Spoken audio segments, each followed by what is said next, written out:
Chris Barker, suddenly the team are on another unbeaten run, and I guess you want to continue that for as long as possible through to the summer. Yeah, we've got 3 games to go, and I want to continue that to the rest of the season. So if we can finish off strongly, that'll be 6 games unbeaten. But we've got 3 hard, tough games coming up, starting with Chester on Saturday. But yeah, very delighted with the other 3 performances. To get 7 points from 9 and stay in the league to start off with, would have all took that a couple of weeks ago.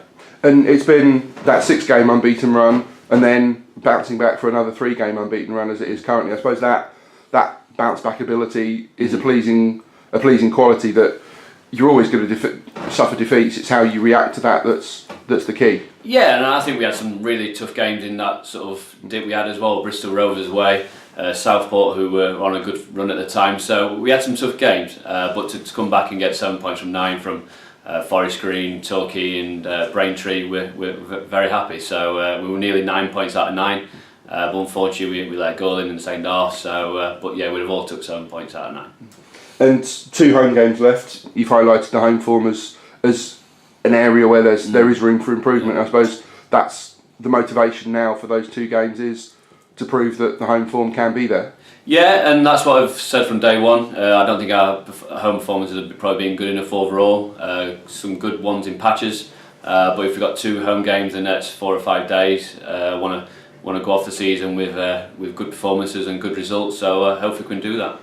And Chester, they had a big crash at Bristol Rovers last time on their last away game, but other than that, I think they're in pretty decent form on the road, so it should be a good competitive game. Yeah, and we've lost them already on a Tuesday night up there. Lost 1-0 with a late goal, so we know what they can do. We know what they're capable of doing. They're probably looking to finish in the top 10 of the league for the rest of the season. So it's going to be a hard and tough game. So, but we're looking forward to it.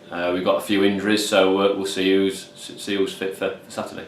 And Chester, they score a few, but they've not got a great defence. How do you analyse their strengths and weaknesses? Well, yeah, I've looked at their strengths and weaknesses, and I'll keep that sort of secret for the time being until Saturday. But yeah, they've obviously let a lot of goals in, but they do score goals as well. So we've got to be nice and tight at the back. I still talk about clean sheets. I know we're not letting many in, but I'd like to keep a clean sheet. We did it against Torquay last week, and hopefully we can do it against Saturday, and then we look like we're scoring goals at the moment. So hopefully we can do that as well. And that is it. I suppose keeping clean sheets takes the pressure off the strikers. You don't want to be having to score 2 or 3 goals to win a game. It's not just the defensive unit; it helps everybody. Yeah, and we've talked about scoring goals as a team and defending as a team. Set pieces, corners. We've all got to defend. So you don't want the strikers thinking they've got to score 2 or 3 goals every game, because it does put pressure on them. So if we can keep a clean sheet, it does help them out, and hopefully we can do that on Saturday. And even with depleted numbers on Saturday, we saw Jim Stevenson had to come off. Yeah. Mark Molesley came back maybe quicker than expected. Yeah.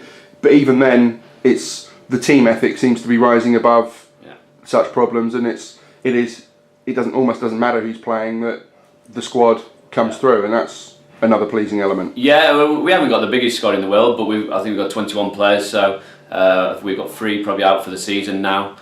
So it would be somebody to come in and get a shirt. Somebody's lost in football, somebody's gained somewhere else. So it's up to them to keep in the team, and if they do well, they do stay in the team. But if you look at the formation on Saturday at the end, we had Brett playing right wing, Shea in centre midfield. Damo just had to go and stand up front because his groin was gone. So overall, a point at the end was probably happy. But yeah, the boys were playing that position. I was playing right centre half. So things you have to do that. So but yeah, the boys have done very good, and hopefully they'll do that on Saturday again.